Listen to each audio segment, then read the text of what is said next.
무라카미 하루키라고 하는 작가가 있습니다.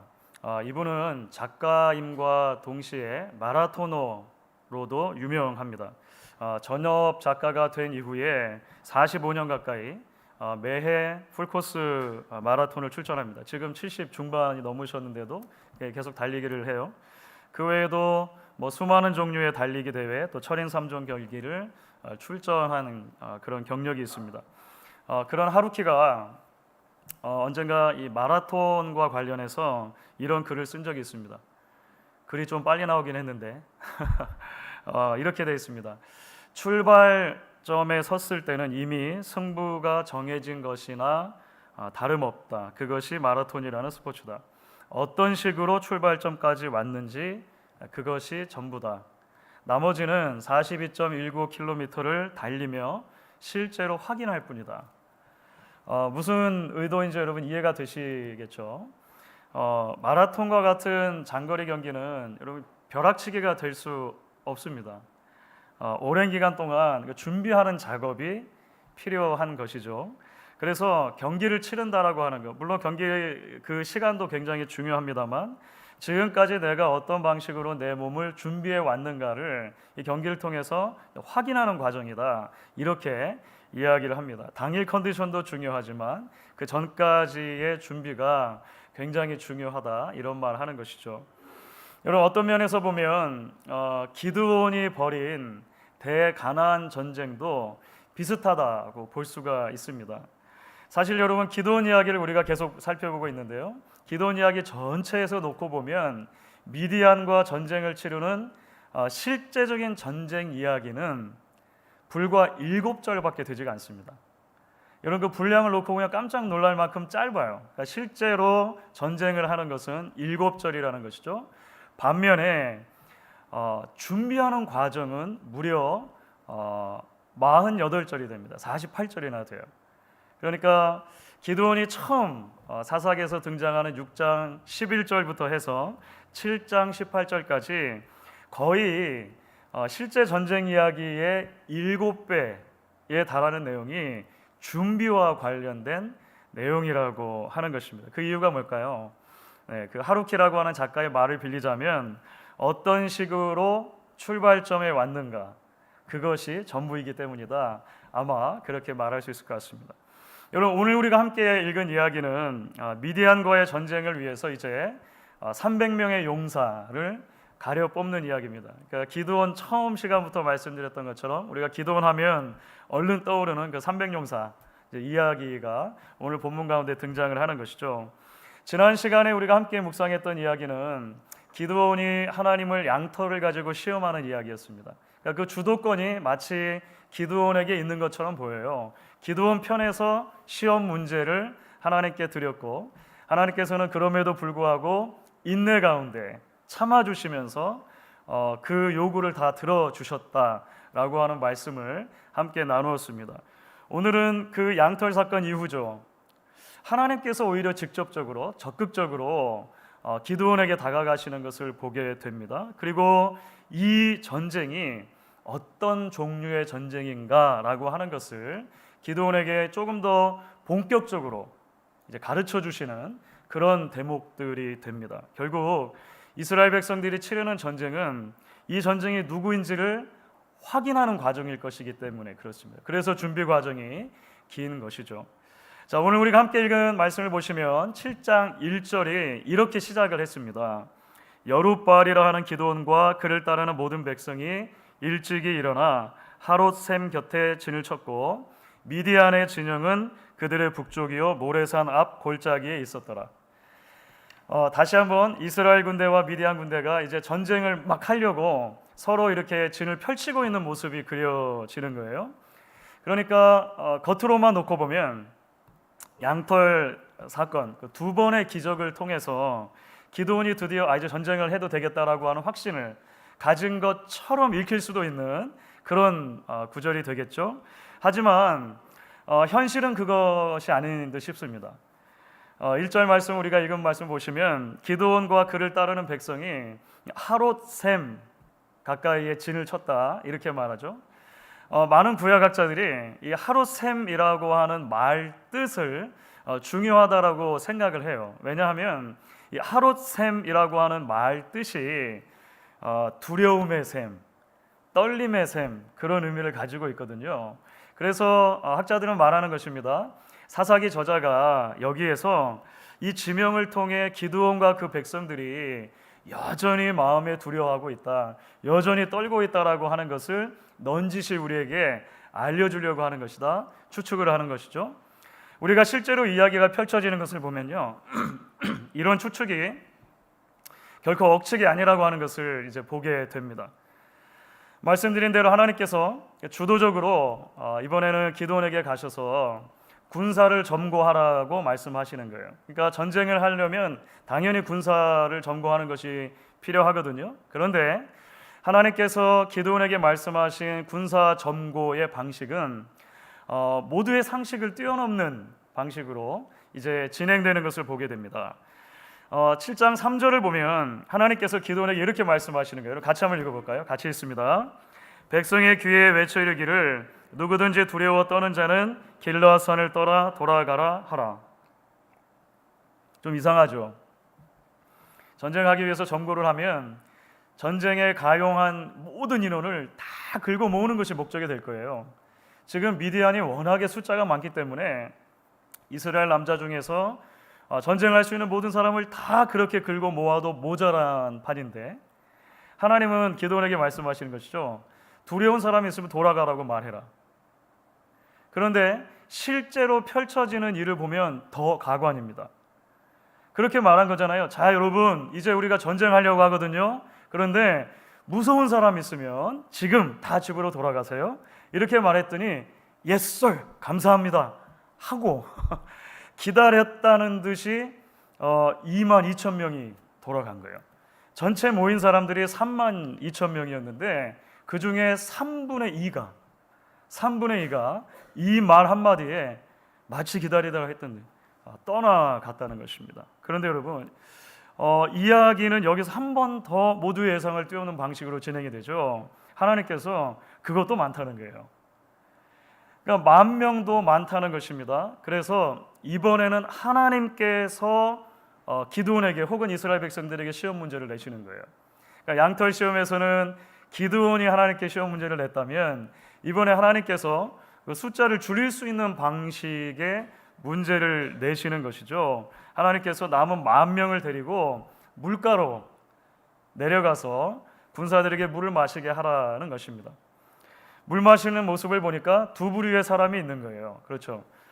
우리가 잘 아는 것처럼 어떤 사람들은 몸을 전체를 굽혀가지고 무릎을 꿇고 물에다가 입을 직접 대고 벌컥벌컥 마신 사람들이 있었어요. 그런 사람들이 보니까 이제 9,700명이죠. 하지만 반면에 어떤 사람들은 조심스럽게 이렇게 물을 손으로 떠가지고 이렇게 홀짝홀짝 먹은 사람이 있었다는 것이죠. 그래서 벌컥벌컥 파가 있고 홀짝홀짝 파가 있는데 벌컥벌컥 파가 9,700명, 홀짝홀짝 파가 300명이라는 거예요. 하나님이 누구를 선택하십니까? 예, 어려우시면 여러분 홀짝홀짝 파 이렇게 생각하시면 돼요. 홀짝홀짝 파 300명을 하나님이 선택하시고 그들을 데리고 전쟁하라고 하시는 거예요. 당연히 우리에게 질문이 생깁니다. 왜 이 사람들인가? 왜 홀짝홀짝 파인가? 라고 하는 설명이 드는 것이죠. 사실은 오랜 기독교 역사에서 이에 대해서 다양한 해석들이 있어 왔습니다. 가장 클래식한 해석 중에 하나는 뭐냐면 손으로 물을 움켜서 이렇게 핥아먹은 사람들이 사주 경계에 능한 사람들이다라고 보는 견해예요. 저도 어렸을 때 주일학교 때 그렇게 많이 들어왔던 것 같습니다. 무슨 말이냐면 조심스럽게 물을 마셔야 사방에서 적이 닥쳐올 때 그것을 경계할 수 있지 않느냐, 이런 자세를 높이 보셨다라고 하는 것이죠. 또 어떤 해석은 이런 해석도 있습니다. 9,700명, 그러니까 벌컥벌컥파의 경우에 무릎을 꿇고 마셨다라고 되어 있잖아요. 이 무릎을 꿇었다라고 하는 용어가 우상 숭배와 관련된 용어라는 거예요. 그러니까 이 300명을 택한 것은 우상 숭배하지 않은 300명을 하나님이 택한 것이다라고 보는 견해도 있다는 것입니다. 자, 그런데 여러분 어떠십니까? 이런 해석들에 가장 근본적인 문제가 하나 있습니다. 그 문제는 뭐냐면 성경 자체가 말하는 정보를 놓치고 있다는 거예요. 성경 자체가 왜 하나님이 이런 방식으로 이 사람들을 택하셨는가를 사실 이야기해주고 있는데 그 부분을 놓치고 지레짐작을 먼저 하고 있다라고 하는 것입니다. 사실 오늘 함께 읽은 말씀을 보시면 우리가 오해하거나 혹은 무리한 추측을 하지 않도록 애초에 하나님께서 왜 이 문제를 주셨는가, 그러니까 문제 출제자의 의도가 굉장히 중요하잖아요. 문제 출제자의 의도를 이미 우리에게 알려주고 계세요. 그것이 7장 2절 말씀이죠. 한번 여러분 그래서 같이 읽어보도록 하겠습니다. 같이 읽습니다. 여호와께서 기드온에게 이르시되 너를 따르는 백성이 너무 많은즉 내가 그들의 손에 미디안 사람을 넘겨주지 아니하리니 이는 이스라엘이 나를 거슬러 스스로 자랑하기를 내 손이 나를 구원하였다 할까 함이니라. 이게 문제 출제자의 의도인 거예요. 하나님께서 숫자를 줄이신 이유는 다른 게 아니라 이스라엘 모든 사람들에게 이 전쟁의 승리에 자랑할 것이 자신들에게는 있지 않다라고 하는 것을 깨닫게 하는 것, 그것이 하나님의 목적이라는 것입니다. 다시 말하면 처음부터 인간에게 있는 어떤 자질이나 어떤 능력이 300명을 뽑는 기준이 아니었다는 거예요.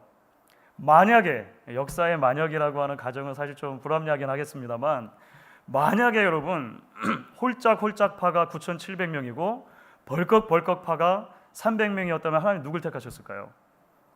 그렇죠. 벌컥벌컥 파는 300명 택하셨을 거예요. 그러니까 애초에 문제 출제의 의도가 그거죠. 전쟁을 이기고 나면 누구라도, 기드온도 마찬가지고요, 그 전쟁에 동참했던 300명도 마찬가지고요, 나중에 조금 추가로 인원들도 마찬가지고 집에 있는 사람들도 마찬가지고 모든 이스라엘 백성이 그 누구라도 이 전쟁은 전적으로 하나님이 하신 게 맞구나, 이 전쟁은 절대로 우리가 이길 수 없는 것인데 하나님이 하신 것이구나, 이 고백을 하나님 듣고 싶으셨던 것이죠. 그것이 소수 선택의 원칙이 되는 것입니다. 주 안에서 사랑하는 여러분, 그렇기 때문에 우리는 오늘 이 말씀을 통해서 무엇보다도 먼저 하나님께서 죄인인 우리를 어떻게 구원해 주시는가를 생각하게 돼요. 여러분, 성탄절 이제 지난주였죠. 이제 연말 연시입니다. 지금은 성탄절과 연말 연시가 되면 선물을 주고받는 일들이 많아지죠. 그렇죠? 최근에 저희 교회 한 집사님이 SNS에 올린 글을 읽게 되었습니다. 그 유아부의 어린 딸을 둔 집사님이시거든요. 엄마인데 크리스마스 날 아침에 아이가 엄마를 막 흔들어 깨우더라는 거예요. 그러면서 아이가 이렇게 말하는 거죠. 엄마, 산타 할아버지가 안 왔어요. 이 이야기를 듣고 엄마가 깜짝 놀라고 당황했다는 거예요. 왜냐하면 원래 이제 계획이 있었던 거예요. 전날 밤에 이제 차에다가 선물을 이제 가득 사놨는데 아이를 얼른 재우고 이제 그 선물을 가져다가 예쁘게 포장해서 크리스마스 트리 아래 놓고 이제 아침에 아이가 일어나면 보게 하려고, 이게 계획이었는데 아이를 재우다가 같이 잔 거예요. 아이를 재우다가 엄마가 같이 잠이 들어 버렸어요. 얼마나 당황했겠습니까? 그래서 엄마가 이제 아이한테 말한 거죠. 네가 너무 일찍 일어나서 산타 할아버지 아직 못 만난 거야. 유아원 친구들 이름을 하나하나 다 들먹이면서 얘네 집에도 가야 되고 얘네 집에도 가야 되고 얼마나 할아버지 바쁘시겠니. 그래서 방으로 막 들여보내가지고 아빠하고 좀만 더 자라 이렇게 했다는 거예요. 아빠하고 자라고 이제 하여간 해놓고 부랴부랴 차에 가가지고 선물 꺼내다가 포장해가지고 트리 아래다 놓고 조금 시간이 흐른 다음에 아이한테 말하는 것이죠. 무슨 소리 못 들었어? 산타 할아버지 왔다 갔나 보다, 이렇게 한 거죠. 아이가 그 이제 깨워가지고 트리 아래에 있는 선물을 보고 얼마나 좋았겠어요, 그죠? 너무너무나 좋아하고 이제 뜯어보면서 막 기뻐했다는 거예요. 엄마가 그렇게 SNS에 적었어요. 선물을 뜯어보며 너무너무 좋아하는 아이를 보니 행복하지 않을 수 없었다. 물론 이제 몇 년 지나지 않아서 실상을 파악하게 되겠습니다만 하여간 아직까지 속아줘서 고맙다 뭐 그런 얘기했던 것 같아요. 자, 여러분, 우리가 누군가에게 왜 선물을 줍니까? 선물이라고 하는 것의 본질적인 개념이죠. 왜 선물 줍니까? 주고 싶어서 주는 거예요. 사랑하니까 주는 거예요. 그렇죠? 기본적으로 선물이라고 하는 것은 받는 이의 자격이나 조건이나 성취가 1차적인 이유는 아닙니다. 그러니까 선물하고 우리가 차이되는 개념을 생각한다면, 여러분, 선물은 보상은 아니죠. 리워드는 아닌 거예요. 선물은 급료도 아닙니다. 웨이지도 아니죠. 선물은 투자는 더더욱 아닙니다. 자녀들에게 우리가 선물 주면서 투자한다고 생각하지는 않잖아요. 그죠? 인베스트먼트 아니잖아요. 선물은 그냥 주는 것입니다. 그냥 주는 거예요. 여러분, 그래서 많은 경우에 성경이 하나님이 우리에게 주신 구원을 설명할 때 선물이라고 하는 개념을 가지고 설명하는 건 아십니까? 그렇죠? 대표적인 구절 중에 하나가 에베소서 2장 8절 9절이 될 거예요. 우리가 잘 아는 말씀입니다. 에베소서 2장 8절 9절, 여러분 같이 한번 한 목소리로 읽어주시면 좋겠습니다. 너희는 그 은혜에 의하여 믿음으로 말미암아 구원을 받았으니 이것은 너희에게서 난 것이 아니요 하나님의 선물이라. 행위에서 난 것이 아니니 이는 누구든지 자랑하지 못하게 함이니라. 자랑하지 못하게 함이니라. 그렇습니다, 여러분. 하나님께서 우리를 구원하신 것은 우리 안에 있는 어떤 조건 때문이 아닙니다. 하나님께서 앞으로 누군가가 하나님을 잘 믿을 것을 미리 내다보시고 예정한 것 아니죠. 하나님께서 우리 중에 누군가가 앞으로 참 착하고 어질게 살 것을 미리 아시고 우리를 구원한 것도 아닌 거예요. 만약에 하나님이 우리를 구원해 주실 만한 조건이 아주 조금이라도 우리 안에 먼저 있었다면 예수님이 이 땅에 오실 이유가 없는 거예요. 구원이 밖으로부터 주어질 필요가 없는 것이죠. 우리 안에 있는 그 작은 것 하나님이 그냥 뻥튀기 해주시면 되잖아요. 키워주시면 되잖아요. 그런데 하나님이신 그리스도께서 육신이 되신 말씀으로 이 땅에 오셔서 그 온갖 불편함을 감당하시고 그분이 우리를 위해서 대속 제물로 십자가에 죽으신 이유가 무엇입니까? 우리 안에 아무것도 하나님의 선물을 받을 만한 자격이 없기 때문인 것이죠. 그렇습니다, 여러분. 구원은 철저하게 하나님의 선물인 거예요. 게다가 이 선물이 놀라운 이유가 무엇입니까? 우리가 이 선물을 받을 때 하나님의 원수였다는 데 있습니다. 이것이 우리가 주고받는 일반적인 선물과 하나님이 주시는 구원의 선물의 본질적인 차이인 것 같아요. 연말연시에 우리가 사실 선물을 생각하면 대부분 1순위에 올려놓는 선물의 대상들은 가족들일 거예요. 그렇죠. 그리고 함께 믿음의 길을 걸어가는 우리 성도님들에게 서로 선물을 주고받는 분들도 많으실 것입니다. 조금 더 마음을 쓴다면, 조금 더 범위를 넓힌다면 가까운 이웃집, 양 옆집이라든지 한 해 동안 수고했던 우편 배달부, 또 청소 쓰레기를 치워가는 청소원, 이 정도까지 아마 연결될지 모르겠어요. 저희가 보통 그렇게 합니다. 저희가 그러니까 뭐 동네 사람을 다 못해도 양쪽 집하고 우편 배달부, 하여간 청소하시는 분들에게 연말 연시가 되면 선물을 준비를 해요.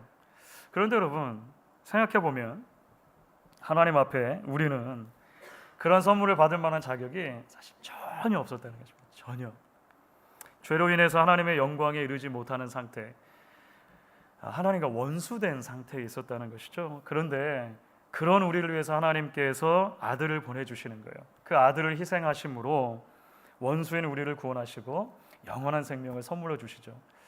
아마 로마서 5장 8절 그리고 10절 전반부보다 이것을 더 명확한 언어로 이야기해주는 성경 구절도 드문 것 같습니다. 이렇게 말하죠. 우리가 아직 죄인 되었을 때에 그리스도께서 우리를 위하여 죽으심으로 하나님께서 우리에 대한 자기의 사랑을 확증하시느니라. 곧 우리가 원수 되었을 때에 그의 아들의 죽으심으로 말미암아 하나님과 화목하게 되었은지. 여러분, 그래서 오늘 우리는 이 말씀 앞에 이렇게 고백하지 않을 수 없는 것입니다. 하나님, 정말입니다. 모두가 하나님이 하신 것입니다. 모두가 하나님이 하신 것입니다. 제가 하나님 앞에 내세울 것이 아무것도 없습니다. 오직 은혜뿐입니다. 오늘 장로님께서 그렇게 기도해 주셨는데요. 오직 은혜뿐입니다.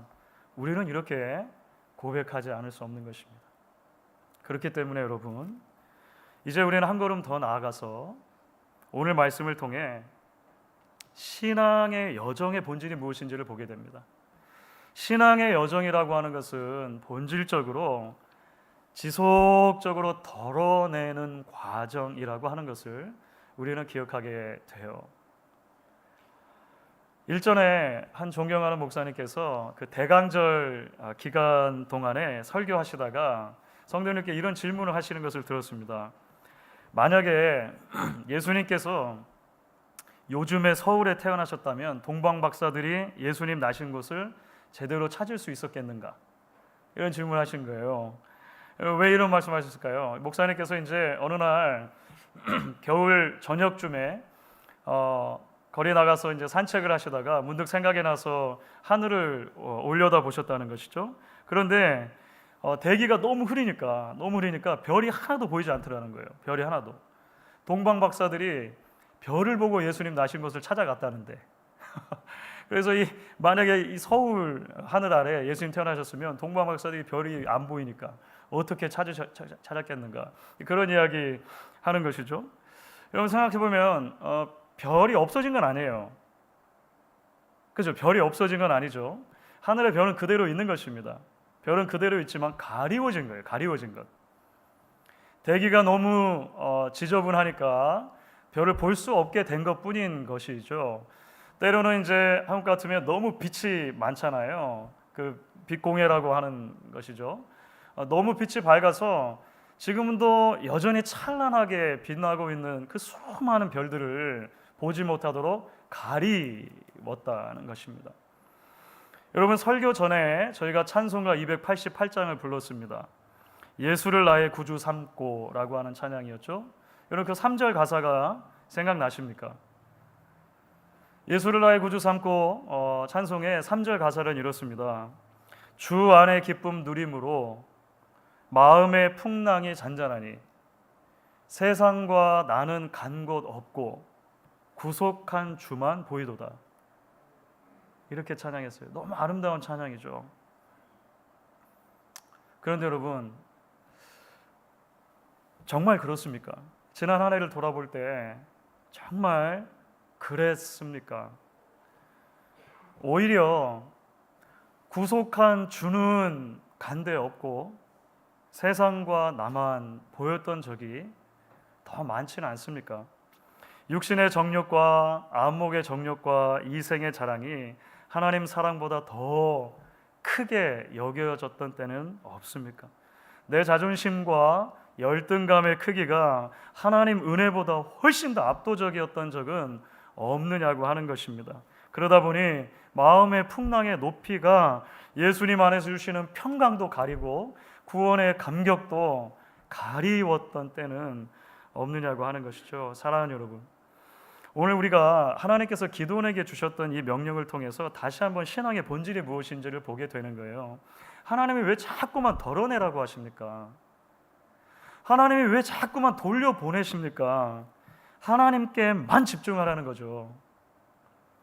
어설프게 의지하고 있던 것, 불완전한 인간의 힘, 끊임없이 미디안과 우리를 비교하는 열등의식, 이런 것들을 덜어내고 전쟁의 주인이신 하나님만을 의존하라고 부르시는 것입니다. 언젠가도 한번 말씀드린 그 노자의 도덕경에 나오는 구절이 있죠.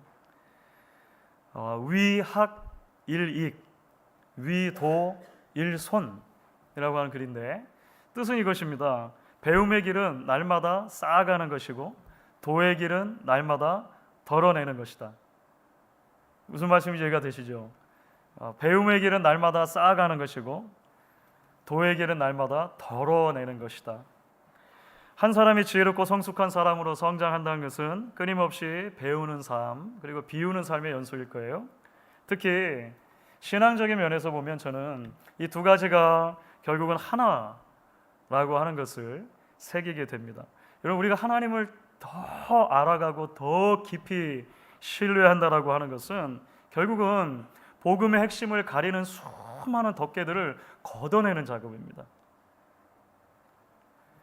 복음의 진리를 더 깊이 이해하고 더 깨달아가는 과정은 결국 세상과 나는 간 것 없고 구속한 주만 보이는 이 놀라운 발견을 해가는 과정이라고 하는 것입니다. 여러분, 찬송가 288장 예수를 나의 구주 삼고를 작사한 작사가가 사실 우리가 잘 아는 분이에요. 그 유명한 그 파니 제인 크로스비 여사입니다. 크로스비 여사는 평생 8,000곡 이상의 찬송 가사를 썼고 우리가 가진 찬송가에만 해도 22곡 정도가 들어있거든요. 여러분 아시는 분도 계시겠습니다만 크로스비 여사는 거의 평생을 시각 장애인으로 사셨어요. 태어난 지 6주 만에 눈병을 치료하기 위해서 의사를 방문했는데 의사의 실수로 평생 앞을 못 보게 돼요. 실명하게 된 거예요. 그래서 90 중반까지 사셨는데요. 거의 평생을 앞을 보지 못하는 장애인으로 살았습니다. 그런데 그분은 육신의 눈이 보지 못하는 것을 마음의 눈으로, 영혼의 눈으로 바라보면서 수많은 신앙 고백적인 이제 찬송가들을 작사한 것이죠. 그분이 평소에 이렇게 하나님 앞에 기도하곤 했다고 합니다. 하나님, 만약에 나에게 시력을 다시 허락해 주신다고 해도 저는 안 받으려고 합니다. 하늘나라에 가면 밝은 눈을 주실 텐데 세상에서 더럽혀지지 않는 깨끗한 눈으로 주님을 가장 먼저 보고 싶어요. 이렇게 평소에 기도하셨다는 거예요. 세상과 나는 간 것 없고 구속한 주만 보이도다. 이분은 이 땅에 발 딛고 살아가는 모든 신앙의 여정 동안 그것을 자신의 신앙 고백으로 올려드린 것이 아닌가 이런 생각을 해보았습니다. 주 안에서 사랑하는 여러분, 오늘 우리가 2023년도의 마지막 주일 예배를 드리면서 함께 묵상한 말씀이 우리의 한 해를 돌아보게 한다 생각합니다. 동시에 새로운 한 해를 어떠한 마음으로 맞을 것인가를 생각하게 합니다. 히브리서 12장 1절 그리고 2절 전반부까지입니다. 여러분 같이 한 목소리로 읽어보시면 좋겠는데요. 이렇게 되어 있습니다. 같이 읽습니다. 이러므로 우리에게 구름같이 둘러싼 허다한 증인들이 있으니 모든 무거운 것과 얽매기 쉬운 죄를 벗어버리고 인내로서 우리 앞에 당한 경주를 하며 믿음의 주요 또 온전하게 하시니 예수를 바라보자. 신앙의 핵심은 그것입니다. 한편으로는 벗어버리는 것입니다. 다른 한편으로는 바라보는 것입니다. 믿음의 경주를 방해하는 것들을 끊임없이 덜어내야 합니다. 계속해서 예수를 바라보아야 합니다. 그래서 우리에게 하나님의 은혜만 남아야 하는 것이죠. 그 은혜가 아니면 설 수 없다 고백해야 하는 것입니다. 그리하여 세상과 나는 간 곳 없고 구속한 주만 볼 수 있게 되어지는 우리 2024년을 맞게 하소서. 함께 소망하고 결단하는 저와 여러분 되실 수 있기를 주의 이름으로 축원하겠습니다.